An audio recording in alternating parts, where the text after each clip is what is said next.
regard de ce qui est très beau aujourd'hui dans notre pays, la République de Guinée, le gouvernement s'est donné l'obligation morale et professionnelle de vous recevoir afin de vous donner dans un premier temps la situation sur toute l'étendue du territoire national par rapport à ce qu'on enregistre ça et là comme dégâts, comme perte en vie humaine. Dans un second temps, mon collègue de la sécurité et de la protection civile parlera des aspects sécuritaires et à ma gauche, mon collègue de la justice, garde des Sceaux, interviendra, n'est-ce pas, pour nous citer par rapport au domaine qui est le sien. Encore une fois, c'est le cœur meurtri que nous prenons la parole à ce point de presse pour vous parler de ce que notre pays pourrait voulu jamais entendre, à savoir les pertes en vie humaine, à savoir des dégâts matériels, des biens publics et privés, ça et là à travers le pays. Notre beau pays, la Guinée, n'en a certainement pas besoin. Et donc, je commence par la région administrative de l'Abbé. Il faut préciser que là où il n'y a pas eu d'incident, là où il n'y a pas eu de problème, vous ne verrez pas le nom de cette préfecture. Aussi faut-il, pour commencer, préciser que grâce à la disponibilité des uns et des autres, surtout l'unité de sécurisation des élections, les 15 000 bureaux et quelques que la CENI a mis en œuvre pour l'élection présidentielle du 18 octobre, aucune urne n'a été cassée, aucun bureau de vote n'a été vandalisé.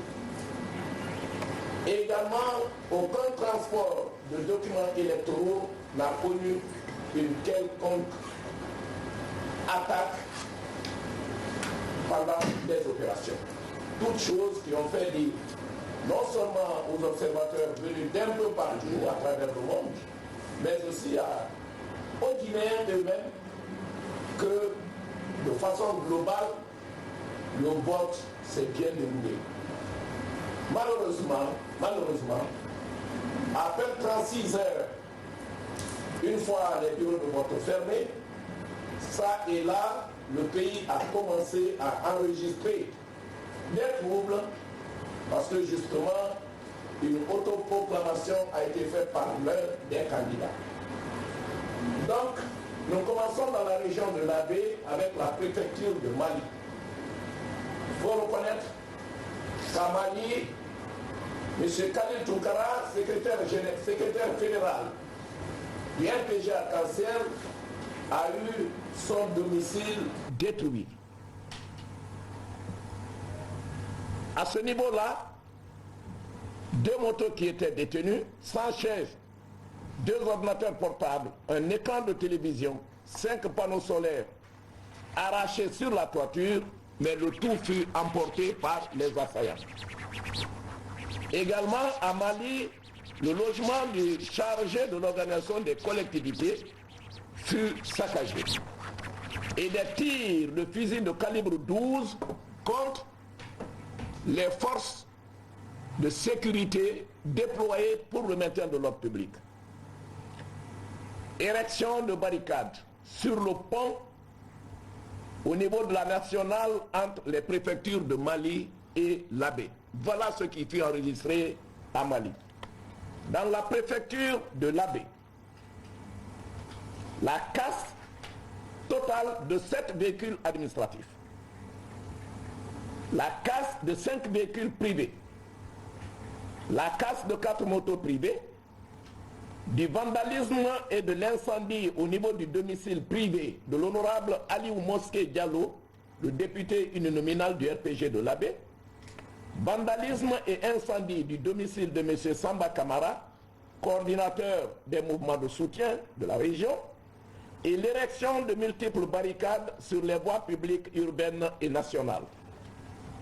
On aura enregistré malheureusement à ce niveau-là 20 blessés, dont un grave. Dans la région administrative de Mamou, au niveau de la préfecture de Dalaba, Dans la commune urbaine, du vandalisme et l'incendie du logement du chef de service du cadastre. Vandalisme du bâtiment servant de logement au secrétaire administratif du RPG, du chef de section des impôts et du directeur des micro-réalisations, en emportant naturellement tous leurs biens. Vandalisme également du logement du secrétaire général chargé des collectivités décentralisées. La destruction de l'usine de fabrique d'eau potable appartenant au député uninominal de Dalaba du RPG, l'honorable Aziz Diallo. Et le vandalisme du logement du directeur préfectoral de la jeunesse. Dans la sous-préfecture de Ditine, incendie du logement de M. Namoribé Kourouma, professeur de lycée, chargé de communication du RPG. 4 véhicules caillassés et des biens emportés, dont une moto, tous appartenant à Mme Hadja Fanta Diaby, présidente des femmes du RPG. Incendie de 2 bâtiments et leur contenu, ainsi que les véhicules appartenant à Elhadj Seydou Sali, secrétaire général de la section RPG. Bilan humain. Assassinat par coup de machette d'Elhadj Seydou Sali, secrétaire général de la section RPG. Assassinat de Seikou Bari, citoyen du village de Fugumba, par un coup de fusil de chasse. Là également, l'on a noté 2 blessés graves. Dans la préfecture de Pita, au niveau de la commune urbaine, l'incendie du siège du parti Nouvelle Force Démocratique, allié du RPG Arc-en-Ciel, l'incendie également du siège de la commission électorale préfectorale indépendante, l'incendie du bâtiment privé de M. Maurice Sangaré, ministre-chef de cabinet de la présidence de la République, vandalisme au niveau du logement de Mme Tigdanke Diallo, secrétaire fédérale du RPG. Le bilan humain, l'on aura encore regretté ici 3 morts et 3 blessés graves. Dans la sous-préfecture de Timbi Madina, incendie de la résidence du sous-préfet. Vandalisme et incendie du domicile d'Elhadj Mamadou Bamikouré Ba, un responsable du RPG. Vandalisme et incendie des bureaux de la gendarmerie et de la police. Vandalisme et incendie du domicile de Mme Kadiatou Kogi, responsable du RPG et gérante de la MUFA de Timbi Madina. Dans la sous-préfecture de Timbi Touni, destruction de la résidence du sous-préfet et du bloc administratif sous-préfectoral. Vandalisme du domicile de Alpha Mamadou Ba, conseiller de l'UPR, allié du RPG Arc-en-Ciel. Dans la sous-préfecture de Leimiro, incendie des archives de la sous-préfecture et monsieur le sous-préfet chassé de la localité. Dans la sous-préfecture de Dongol-Touma, le sous-préfet chassé de la localité. Dans la sous-préfecture de Bantignel, le sous-préfet chassé de la localité. Le vandalisme du domicile de Habib Bari, responsable du RPG, en emportant la moto du parti qu'il détenait. Vandalisme du domicile et de la boutique de marchandises de Mamadou Samba Conté, secrétaire général de la jeunesse du RPG, avec des menaces sérieuses de mort. Préfecture de Mamou, commune urbaine. La casse de concession d'habitation, accompagnée de violences physiques. La casse de 6 concessions d'habitation de certains agents des forces de défense et sécurité. Vandalisme et contenu emporté de tous les bâtiments de la cité des fonctionnaires au quartier Pétel. Incendie partiel du bâtiment du directeur préfectoral de l'habitat dans la même cité. Incendie de la voiture personnelle du directeur de la station de la radio rurale de Mamou. Érection de 80 barricades dans les différents quartiers, asphyxiant la circulation. Érection de multiples barricades sur les routes nationales. Axe Mamou-Farana, 13 barricades. Axe Mamou-Conakry, 25 barricades. axe Mahmoud Dabola, 29 barricades, et axe Mahmoud Alaba, 33 barricades. Le bilan humain, triste. Blessures par balles et jets de pierre contre les forces de défense et sécurité. Au niveau de la compagnie mobile d'intervention et de sécurité, 14 blessés graves par fusil de chasse calibre 12. Au niveau du bataillon autonome de Mamou, le BAM, et du renfort du centre d'instruction de l'Abbé, 5 blessés graves par balle évacués sur Conakry. Au niveau de la compagnie de la gendarmerie territoriale, 3 blessés graves par jet de pierre. Au niveau de l'escadron mobile numéro 12, 3 blessés par jet de pierre, dont un cas très grave. 20 citoyens blessés par balle, pris en charge sur place par les autorités locales. 9 citoyens blessés par jet de pierre, pris en charge également sur place par les autorités locales. Au niveau de la sous-préfecture de Poré-Dakar, vandalisme du bloc administratif sous-préfectoral, casse de la moto de service du sous-préfet et le sous-préfet chassé de la localité. Au niveau de la région administrative de Kankan, préfecture de Kérouané, vandalisme de 3 magasins et de 3 boutiques de commerce, ainsi que d'un bar café. Dans la région administrative de Boké, dans la sous-préfecture de Kolabri, vandalisme et destruction de 12 boutiques. Région administrative de Farana, préfecture de Kissidougou, vandalisme de 42 boutiques de marchandises, casse et incendie de 3 bâtiments d'habitation, vandalisme et pillage de 9 conteneurs de marchandises, vandalisme et pillage de 14 kiosques, vandalisme de 8 gargotes de restauration, vandalisme d'un site d'animation sonorisée du RPG, incendie d'un camion Ben, incendie de 3 ateliers de sciage de bois. Le bilan humain fait 4 morts, dont 2 par balle et 2 par machette. 3 blessés graves, dont 1 évacué sur Conakry. 11 blessés légers par fusil de chasse calibre 12. À ce niveau, nous précisons que des saisies d'armes de chasse ont été faites.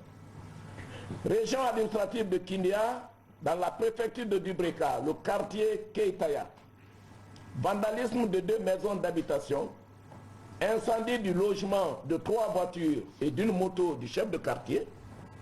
Dans le quartier Bailobaya Centre, incendie de 3 boutiques de marchandises, incendie de 3 bars cafés, vandalisme de 7 conteneurs de marchandises, incendie du PA militaire, le point d'appui, incendie de 2 camions remorques, incendie de 2 ateliers de vulcanisation et vandalisme d'une école privée. Bilan humain, 4 morts. Dans le quartier Ansoumania Plateau, incendie de 10 boutiques de marchandises, vandalisme de 13 boutiques de marchandises également, vandalisme de 4 maisons d'habitation, incendie de 4 motos, incendie de 2 voitures et casse d'une voiture. Bilan humain, 1 mort. Dans le quartier Tanga, incendie de 17 conteneurs de marchandises, vandalisme d'une école privée. Dans le quartier Kirikiran, vandalisme de 2 maisons d'habitation. Quartier de Ndolkouré, 2 morts entre les rails. Il ne s'agit pas là de l'attaque du train minéralier Roissal, j'en viens. Dans la préfecture de Télimélé, vandalisme et incendie de 3 maisons d'habitation appartenant aux militants du RPG. Vandalisme et destruction de 4 boutiques de marchandises et d'un bar café. Incendie de 3 magasins de friperie. Dans la préfecture de Koya, assassinat d'un citoyen au fusil calibre 12. Nombreuses barricades à travers la ville et sur les axes interpréfectoraux. Dans la région administrative de Nzérékouré, préfecture de Massanta, incendie de 39 boutiques et magasins de marchandises. incendie du siège local de l'UFDG avec certaines motos appartenant à cette formation politique. À Conakry Matoto, nombreuses barricades dans la haute banlieue, nombreuses boutiques saccagées. À Ratoma, barricades et pneus brûlés sur le bitume, attaque du train minéralier de Russal et assassinat d'un militaire et de 4 gendarmes, 3 gendarmes qui assuraient la sécurité du train.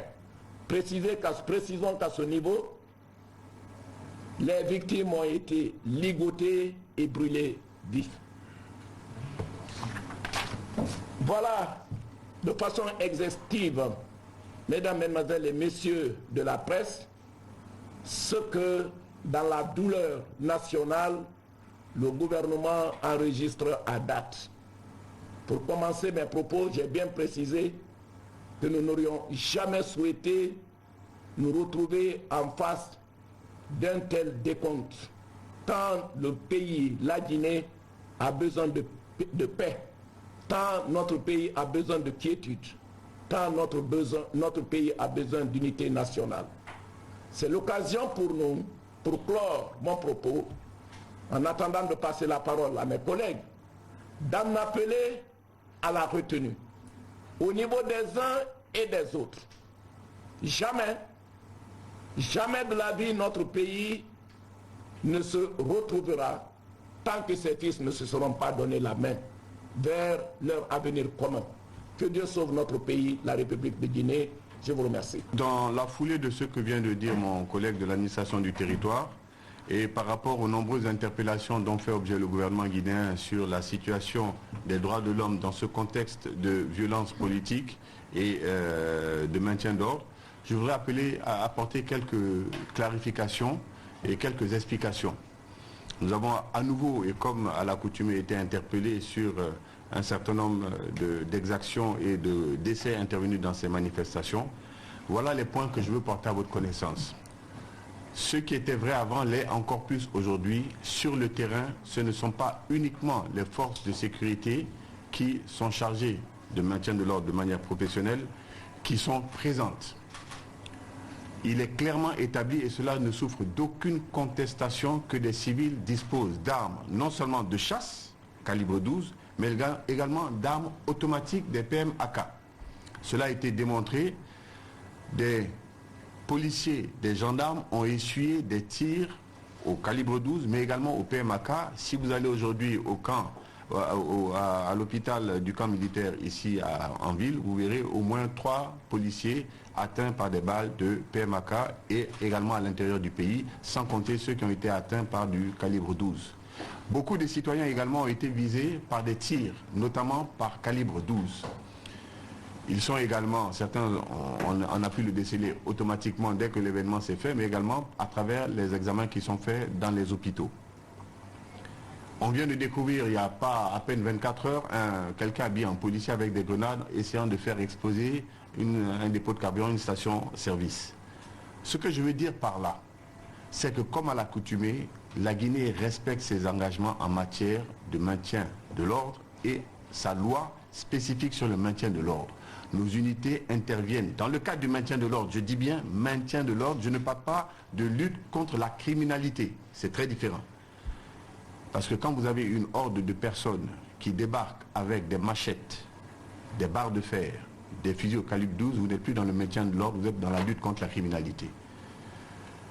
Nous sommes le seul pays au monde où le président a imposé que dans le dispositif de maintien d'ordre, il n'y ait aucune personne armée. Dans tous les pays du monde, vous avez au moins un agent dans l'unité, dans chaque unité, qui reste en retrait, qui a une arme à feu, pour intervenir dans l'hypothèse où dans la foule des manifestants, il y aurait un danger d'une autre personne qui a une arme à feu, ou si un élément se trouverait en danger de mort. Ça n'existe pas dans notre dispositif, c'est interdit, il n'y a aucun agent muni d'une arme à feu dans les unités de maintien d'ordre, et c'est bien la raison pour laquelle le pauvre qui s'est retrouvé à Bambeto au milieu de la foule n'a pas pu se défendre, qu'il a été massacré à coups de machette et de barres de pierre et déposé dans une poubelle, sans que lui ne puisse intervenir et sans que son unité qui a assisté à la scène ne puisse intervenir parce qu'il n'était pas armé. C'est ça la vérité et nous la maintiendrons devant qui de droit et en toutes circonstances parce que c'est ça la réalité.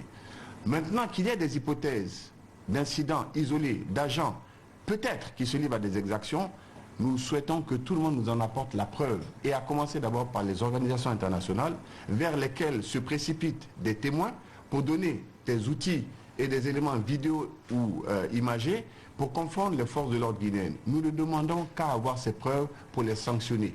Il y a eu, je crois que c'était le 21, à 14h30 à Lambagny, devant une agence de Vista Bank, un gendarme qui a tiré en l'air des tirs de sommation devant une foule qui arrivait. Malgré le fait que c'était pour se défendre et qu'il a juste tiré en l'air, il a été interpellé pour donner des explications. Il n'est pas exclu que la balle qu'il a tirée en l'air ou les balles puissent toucher quelqu'un par l'intermédiaire d'une balle perdue. Toujours est-il qu'aujourd'hui, il est en train de s'expliquer. Mais dire qu'il y a des consignes qui sont données à des agents pour tirer sur des manifestants, je m'inscris en faux contre cela. Et les gens devraient avoir un minimum de bonne foi pour reconnaître le travail qui est fait par les agents et qui fait qu'aujourd'hui, 4 d'entre eux ont été massacrés sur le train de Russal sans pouvoir se défendre.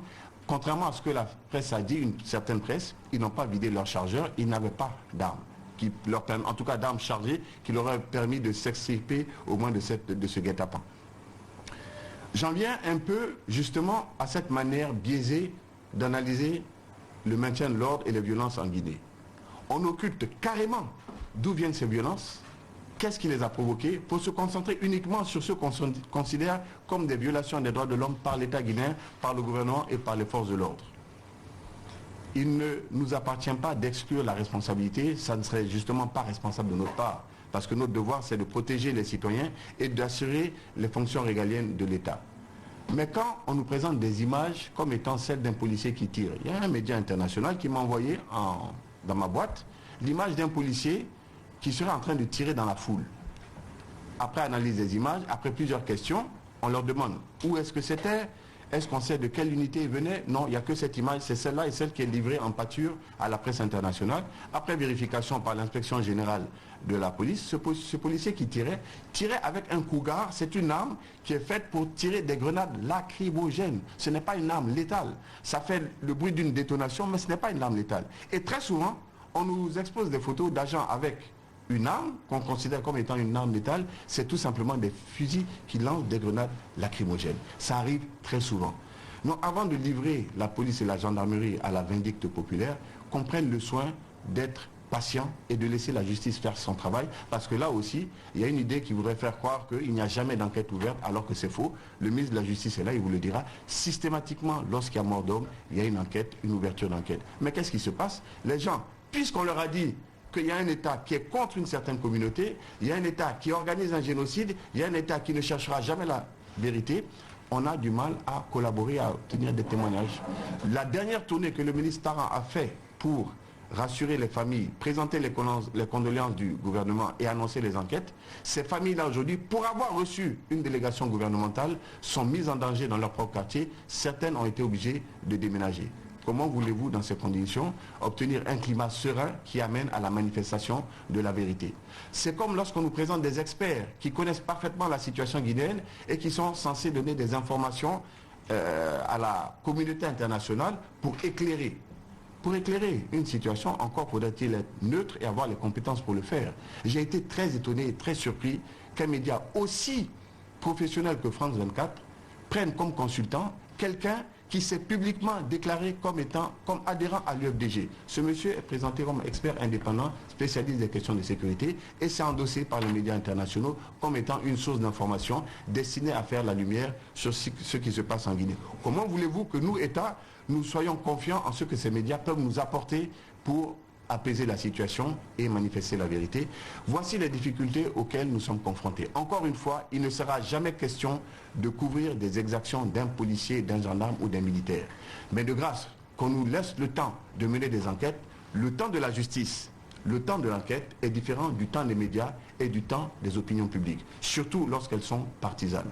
Voilà ce que je voulais apporter comme précision, en espérant que la raison va l'emporter et que tous ensemble, vous la presse, les ONG de la société civile, même lorsqu'elles sont embarquées dans des considérations partisanes, vont jouer le jeu de la transparence et qu'on nous aide à démasquer tous ceux qui veulent salir ce pays et dresser les communautés les unes contre les autres. J'ajoute également qu'on est allé jusqu'à dire, puisque les gens savent qu'on va faire des autopsies et qu'on va voir les projectiles qui sont dans le corps des victimes, jusqu'à dire que maintenant les forces de l'ordre ont changé de méthode et maintenant elles utilisent du calibre 12. Voilà jusqu'où on peut aller dans la manipulation de l'information pour tenter de détourner le regard. Et j'ajoute que certes, dans les deux camps, il y a des exactions, mais qu'aujourd'hui, il y a certains quartiers de Conakry où des maisons sont marquées à la peinture, on met RAS pour dire qu'ici, il ne faut pas toucher, et d'autres, on met des signes qui donnent l'appartenance ethnique des propriétaires de cette maison pour que la foule et les militants d'un certain parti aillent s'attaquer à ces maisons. Ça, on n'en parle pas, ni dans la presse internationale, les ONG, ça ne les regarde pas. C'est scandaleux tout ça, et ce traitement partisan de l'information n'aide pas à amener la sérénité. Je souhaite qu'au moins les médias aient l'honnêteté intellectuelle de reconnaître que ce ne sont pas des policiers, ni des gendarmes, ni des militaires qui vont brûler les maisons des gens, qui vont brûler des boutiques ou qui tirent, qui se mettent en embuscade comme des snipers pour tirer sur les populations. Il y a aujourd'hui des personnes qui sont des civils, qui parfois mettent des uniformes militaires et qui tirent sur les populations, qui brûlent les boutiques et qui veulent entretenir ce climat de haine. Chaque fois que quelqu'un aura une information prouvée, des éléments concordants qui confondent un agent de police, un gendarme, nous mettrons un point d'honneur à l'interpeller et à le condamner de manière exemplaire. Tant qu'on n'a pas ces preuves-là, restons dans le cadre du doute et faisons le nécessaire pour apporter les preuves et aider à la manifestation de la vérité. Voilà ce que je voulais dire avant que le ministre de la Justice ne prenne le relais. Merci beaucoup. À entendre mes collègues de l'administration du territoire et de la sécurité, dans la présentation de l'état des lieux de la situation sécuritaire, j'ai eu l'impression d'être dans les champs de bataille de Wambo et de Kidal. Une situation de casse systématique, comme des éléphants dans un magasin de porcelaine. Cette situation dépasse des simples frustrations des citoyens en lien avec un processus électoral. Nous comprenons de par l'ampleur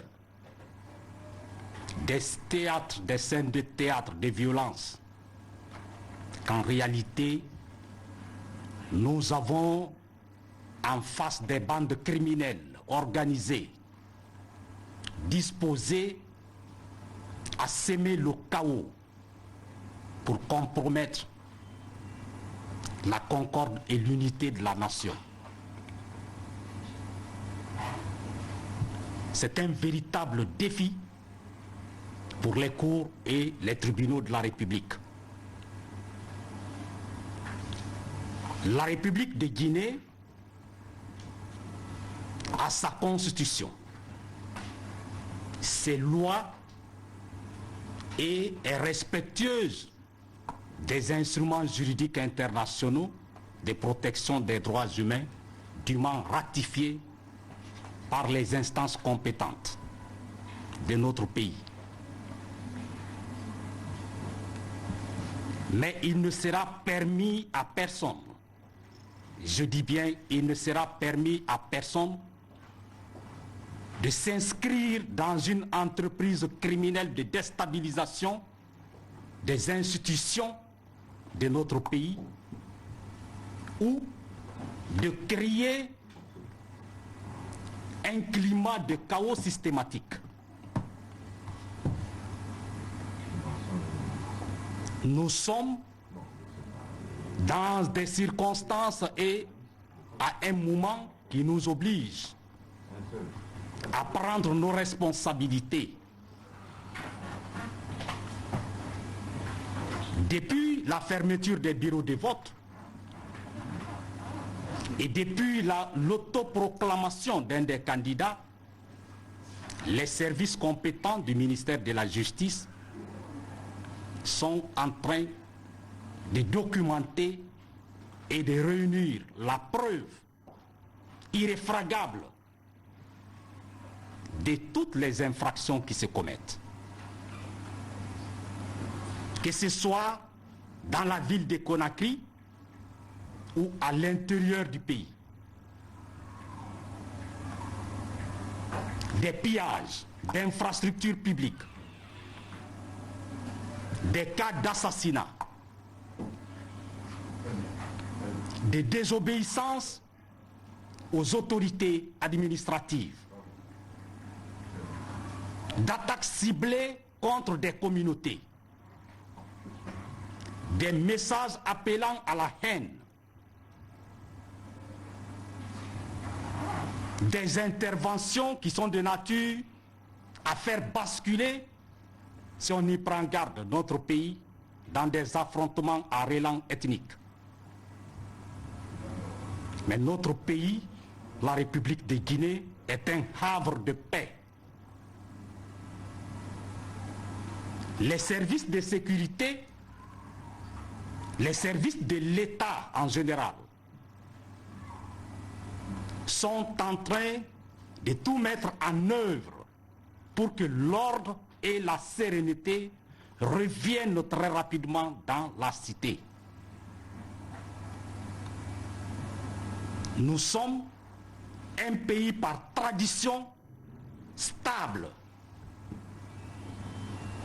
un pays respecté dans la sous-région.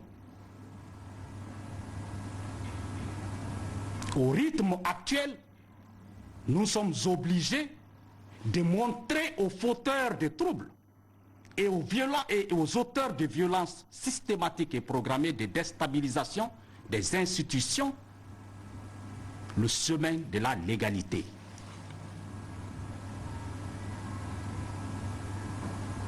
Tous les observateurs sont unanimes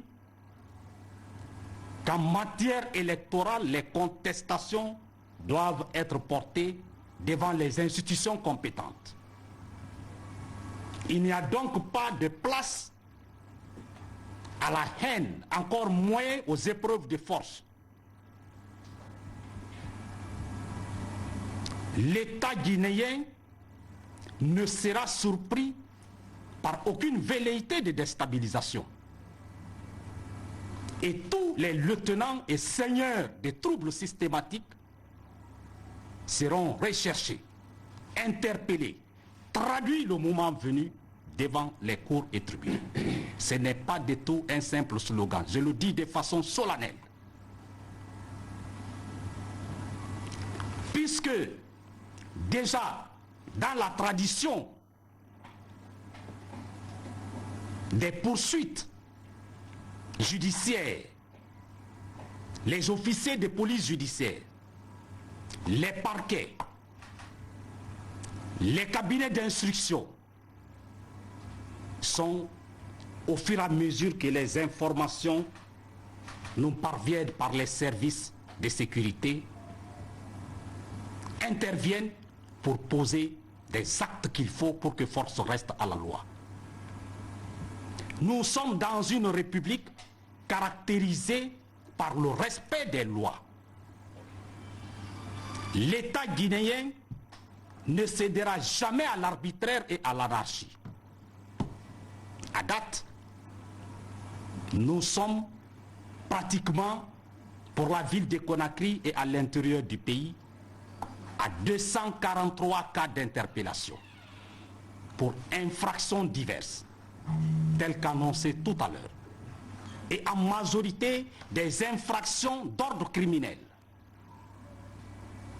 Ce ne sont pas de simples délits qui se commettent, mais ce sont des cas avérés de scènes criminelles savamment et préalablement programmées pour ternir l'image de marque des institutions de l'État. Mais que les auteurs, les co-auteurs et les complices de telles scènes de violence sachent qu'ils répondront soit maintenant et en tout cas jusqu'à la prescription de l'action publique liée à leur opération de troubles enregistrés ça et là devant les cours et tribunaux. Des commissions rogatoires sont en cours d'exécution. Des perquisitions sont annoncées et programmées.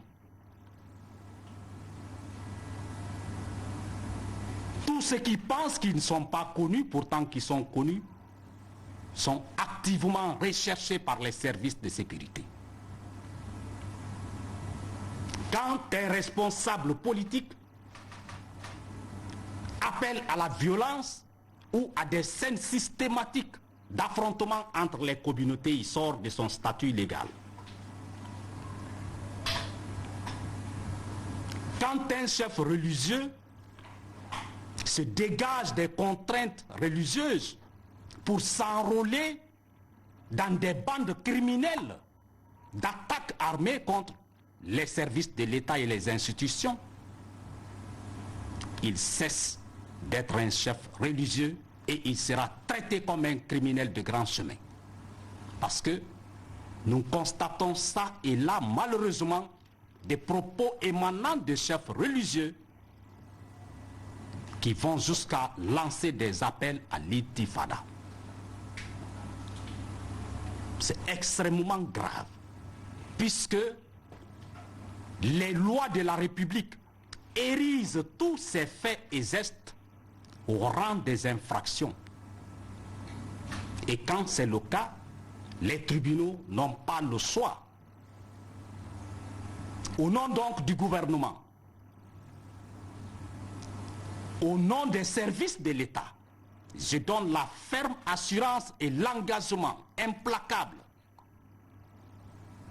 en ma qualité de ministre de la Justice, garde des Sceaux, que les services compétents ne reculeront aucunement sur les prérogatives qui leur sont dévolues dans le cadre des poursuites de ces infractions pour que force reste à la loi. Mais en tout état de cause, l'ordre sera rétabli, l'assurance vient d'être donnée par mes collègues du gouvernement qui m'ont précédé et des procédures régulières qui sont déjà en cours ou qui seront complétées par celles qui le seront ultérieurement par des procès justes, équitables, dans le strict respect de la loi et des droits de la défense. Je vous remercie.